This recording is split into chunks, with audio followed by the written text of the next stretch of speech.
This is Harry. After 80 years of watching movies, I have never seen such an annoying movie. I even want to rush into the screen to kill the villain.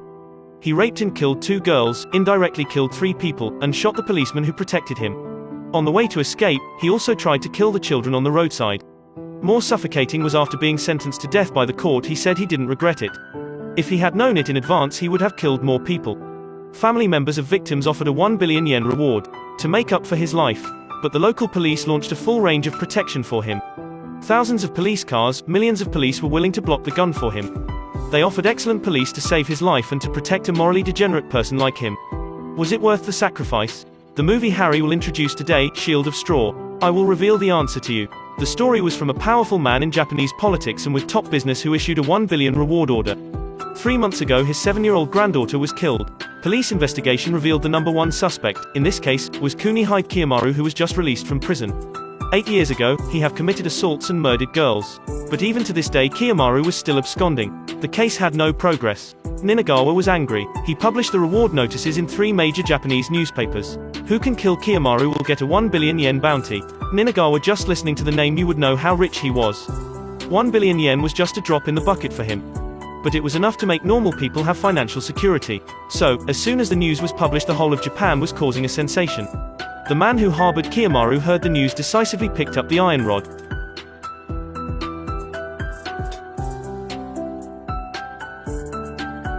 Kiyomaru, who luckily survived, couldn't hide anymore. He hurried to Fukuoka police station to surrender. To escort Kiyomaru to Tokyo, the Metropolitan Police Department immediately organized a 5-person escort team.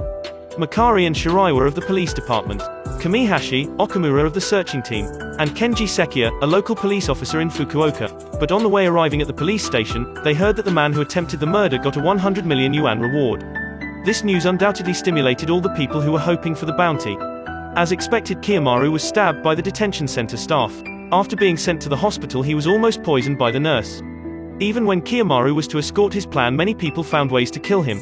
Without any choice, the police dispatched a large number of police cars and set up several escort vehicles to confuse the people. But even so, Makari was still worried. Ordinary people are not very threatening. I'm afraid of problems with police insiders. They have weapons. Combat effectiveness is not low. As soon as he stopped talking, an oil tanker truck arrived and rushed into the escort convoy and exploded.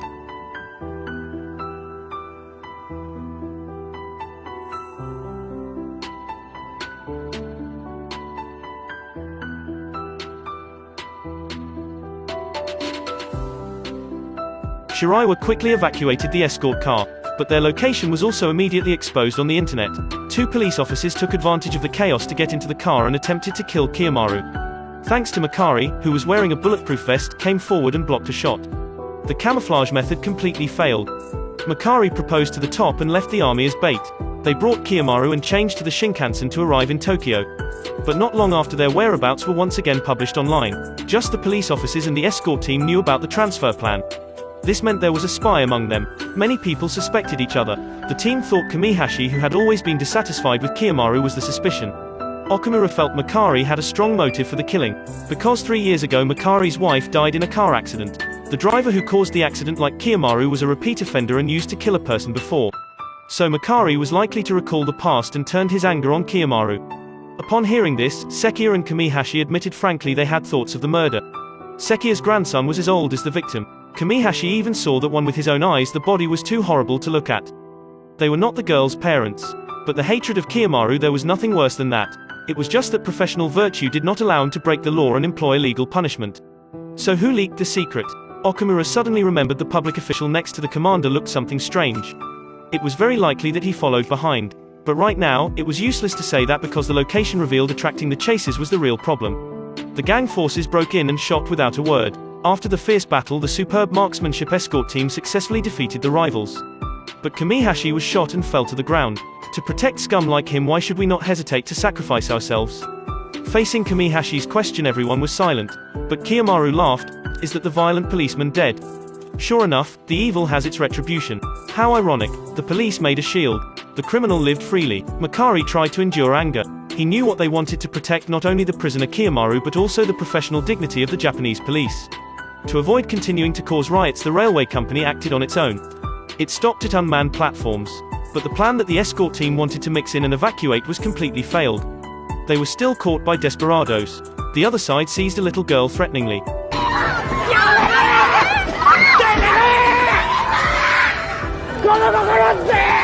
Sekia tried to persuade the gangster to put down the knife, but the other side was already lustful.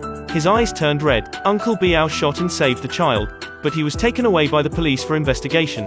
There were only 3 left in the escort team. Makari and Okamura decided immediately they didn't stop halfway anymore. The train went directly to Tokyo, but the reality was often unexpected. Going just halfway, the conductor came to report. An obstacle was thrown on the track. The train couldn't go on. The escort team could only get off and hike to Tokyo. Walking half of the day, they finally stopped a passing car. As a result, the driver conspired. He grabbed the steering wheel. He wanted to die together. After being subdued, the man gritted his teeth and cursed. "Why do you protect that guy? That's ridiculous. Then why didn't you protect my daughter?" It turned out that, 8 years ago, he was Nishino, the father of the girl killed by Kiyomaru. He was here to avenge his daughter. Shiraiwa on the side saw this situation, so she proposed to let Nishino kill Kiyomaru. After all, even he could find this place. It showed that the location of the escort team had long been exposed. Instead of letting others choose, it was better to do them a favor at little cost. Nishino's revenge was the most suitable. Although they sympathized with Nishino, professional virtue still let Makari choose to stop. After leaving Nishino, the 3 had another dispute over the leak of their whereabouts. After eliminating the suspicion of Shiraiwa, Makari believed that Okamura was the spy. As expected, in the arms of Okamura, Makari found the micro-tracker. The man confessed that Ninagawa promised him he did not need to kill Kiyomaru, just providing his location, he still got 1 billion yen. Okamura thought if Kiyomaru had not been sentenced to death, he would leave the police station.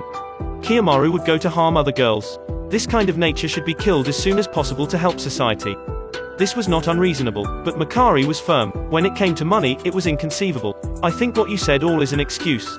After speaking, he removed Okamura and took Kiyomaru back on the road. Who knew, after Okamura returned to the police station, he distorted the truth deliberately. He said that Kiyomaru held Makari and Shiraiwa under duress. The police issued a shooting order accordingly.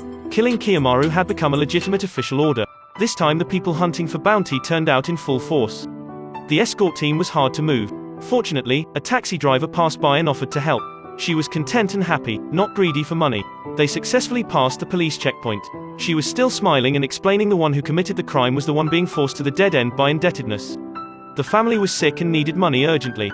Not everyone was a vicious demon. The escort team was getting closer and closer to the destination. On the radio they broadcasted the news of Kiyomaru's mother committing suicide. She wanted to use her death to awaken the conscience of the son. Hearing this, Kiyomaru broke down and cried. Makari had to stop and take a rest. As a result, they had just settled. Makari received a call from Ninagawa.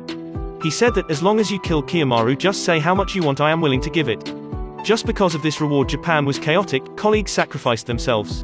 Makari was so angry. Shiraiwa was attracted by the quarrel. She had just relaxed her vigilance. Kiyomaru took a chance.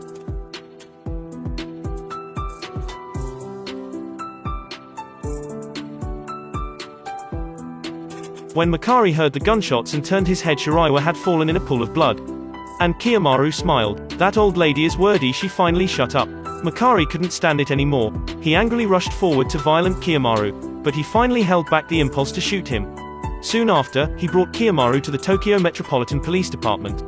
Ninagawa also rushed to the scene. Although the escort mission was completed on time, Makari knew, as long as the rewarding order was not revoked, Kiyomaru would be killed sooner or later.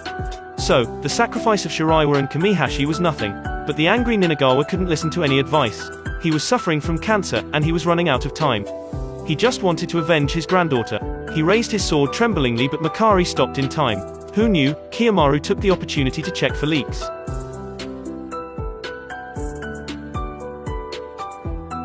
"You were great." Makari used his body to keep the dignity of the law. Subsequently, Ninagawa was arrested for instigating murder. The Billion Commission cancelled this unprecedented bounty incident. In the end, the defendant Kiyomaru was still alive. Shortly after, Kiyomaru was sentenced to death. "Anyway, I'm getting the death penalty. I wish I'd killed more people." 3-character scripture says people's nature is originally good. But in this video we only feel the primitive malice of mankind. On Kiyomaru's body, we hardly see any human kindness. He is a real scumbag. Everyone wants him to die right away. There is no doubt about this.